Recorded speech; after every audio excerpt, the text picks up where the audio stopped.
Аманжол Ақбарұлы, Зейнехан Сағатқызы.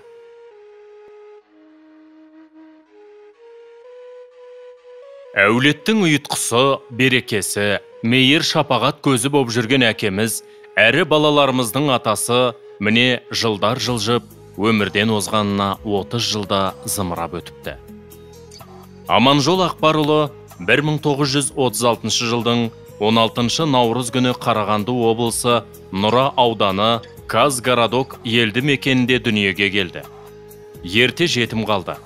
Ұзамай анасынан да айырылған жас баланы Сымақ ағасы мен Қатира анасы бауырына басып алады. Алғашқы еңбек жолын Жезқазған кенішінің Покро шахтасынан жастай бастады. 1965 жылы Алматы қаласына отбасымен көшіп келгеннен кейін еңбек қызметін Қызыл Ту өндірістік бірлестігінде жалғастырады. Онда 27 жыл еңбек етеді. Цех шеберінен бөлім жетекшісі қызметіне дейін көтеріледі. Өндіріс озаты, алтын қол аталған шебер әкеміз жастарға білімін беріп, тәжірибесін үйретеді. Өмір бойы дамытқан өз кәсіби дағдыларымен бөлісуші еді. Оған қоса, өмір тәжірибесінен де әріптестеріне айтқан ақыл кеңесі оларға үлкен үлес болып саналды. Өзімен істес болған әр адамға, әр жас маманға жасаған көмегі, ниеті ешқашанда ұмытылмас. Үйінде балаларын әкелік мейірімімен аялаған отағасы қызметінде де әріптестер арасында үлкен қошеметте болған азамат еді. Басшылар әкеміздің пікіріне құлақ салатын, оның жоғары кәсіпқойлығы жайлы өндіріс үрдесінің өнер тапқыштық көзқарасы туралы сеніммен әрі мақтанышпен айтушы еді. Өзі туралы былай жазған: Ұлы Отан соғысының алдында туылған мен Магнитка мен Днепрогэсті көтеруге ат салыспағанмын. Қолыма қару алып, отанымның намысы мен бостандығы үшін күреспегенмін. Біздің ұрпақтың басқа шаруасы, басқа мәселелері болды. Өз басым жұмысшы, ұстаз әрі жастардың тәлімгері болдым. Аманжол Ақбарұлының бүкіл еңбек және қоғамдық қызметі кезіндегі фотосуреттер мен жетістіктері туралы талай республикалық баспа басылымдарында, радио мен телевидениеде жария етілген. Туған елі үшін үнемі тер төге қызмет еткен әкеміз қоғамдық жұмыстан ешқашан бас тартпаған. Ол Әуезов ауданының сотының халық қосшы биі, Алматы қаласындағы Әуезов ауданының құрметті ту көтерушісі, Қазсовпроф төралқасының депутаты болған кісі. Аманжол Ақбарұлы ерен еңбек үшін көптеген марапаттарға иеленді. Ленин медалі, 1, 2, 3 дәрежелі еңбек Қызыл Ту орденінің толық иегері, еңбек ардагері медалі. Қазақ Кеңестік Социалистік Республикасының үкіметінің шешімімен еңбекте қол жеткізген табыстары үшін Аманжол Ақбарұлының фотосуреті КСР-ның халық шаруашылығы жетістіктері көрмесінің құрмет тақтасында 5 жыл бойы ілулі тұрды. Асыл әкеміз Ақылгөй анамызбен Жезқазған қаласында танысты. Зайыбы Ақбарова Зейнехан Сағатқызы 1941 жылдың 21 сәуір күні Алматы облысы Қаскелең қаласында туылған. Сонда Абай атындағы мектепті бітірген. Бұл дүниеге анасы оны Ақтиын деген нәзік, әсем есіммен әкелген. Бойжеткен Зейнехан анасына Зейнеп сіңілісіне көмек болсын деп, 2 білегін сыбанып, ерте жұмысқа кіріседі. Еңбек жолын Қаныш Имантайұлы Сәтбаев атындағы КСР ғылымдар академиясына қарасты геология ғылыми зерттеу институтында бастайды. Бір күндері Жезқазған қаласына ұзақ іс сапармен жіберіледі. Бұл тағдыр шешті сапар болатынын кім білді ау? Мәдениет үйінде ұйымдастырылған жастар кештерінің бірінде Зейнеханға ұзын бойлы сұлу жігіт жақындайды. Осылай 2 жас Аманжол және Зейнехан танысады. Жігіттің сезімі шынайы, абыройлы азамат екеніне, тек дәулеттен шыққанына анамыздың көзі жетеді. 1964 жылдың маусым айында олар үйленеді. Сонда ақ босаға аттап, Зейнехан келінінің басына ақ жаулықты таққан Қатира апа жылы лебізбен оны қарсы алады.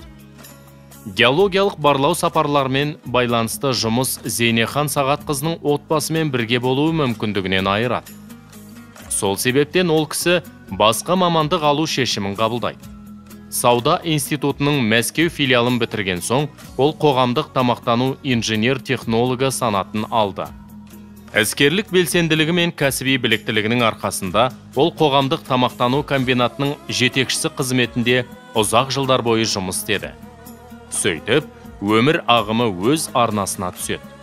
Ерлі зайыптылар шаңырақтарын көтеріп, қыздарына жақсы тәлім тәрбие береді. Сол сәтте ойламаған жерден бұл әулетке қайғы келеді. Анамыздың жары, сүйікті отағасы мезгілсіз дүние салып кетеді. Тура 30 жыл бұрын, 1991 жылдың 15 мамыр күні 55 жасқа қараған шағында Аманжол Ақбарұлы дүниеден өтті. Зейнехан Сағатқызы ерте жесір қалды. Өмір тірегінен айырылды. Ең жақын жанынан айырылды. Аманжол Ақбарұлымен бірге өткізген 27 жыл бақытты, тату-тәтті жылдар деуге әбден болады. Кезінде туыстар, дос-жоралар отбасында күміс тойларында тойлады. Зейнехан анамыз аманат етіп қыздарына, немерелеріне асыл жолдасына білдірген сезімін, оны сыйлағанын үнемі айтып отырушы еді. Оның алтын мінезін, орнымен қалжың айта білетінін, отбасын ойлаған азамат болғанын мақтан ететін. Ерлі зайыптылар туған туыстар мен достарының ортасында ұйытқы болатын, құшақтарын жайып, жылы шыраймен қонақтарын қарсы алатын. Туысқандары Аманжол әкемізге құрметпен әужеке, алтын бажам, ал қарындастары еркелеп ляля деп атаған екен. Орны толмас ауыр қазаның салмағын білдіртпеу үшін балалары мен немерелері елжірей отырып айтқан жұбату сөздері болды. Аманжол Ақбарұлы музыкалық аспаптарды тартатын, ал жұбайы бұлбұл әдемі даусымен өмір туралы түрлі ән салатын еді. Әкеміз сүйікті жарына махаббат туралы ғашықпын деп айта салсам намбассың әнін арнаған. Бұл әнді естелік ретінде Зейнехан анамыз өмірінің соңына дейін сүйсіне орындаушы еді.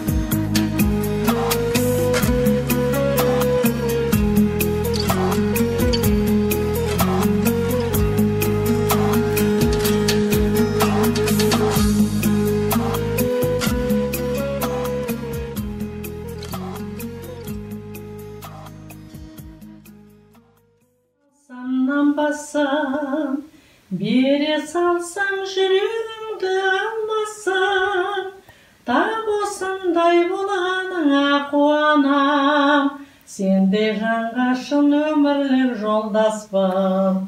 Тап осындай болғаныңа қуанам, сендей жанға шын өмірлік жолдаспын.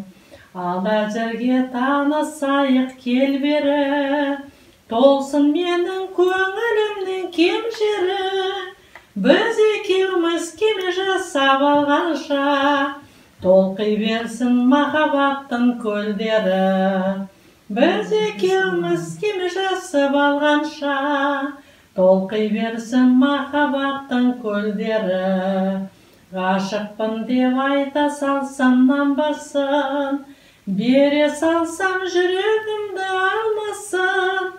Ал азырға кел сүйгенін білемін, менімен бір театрға бармасын.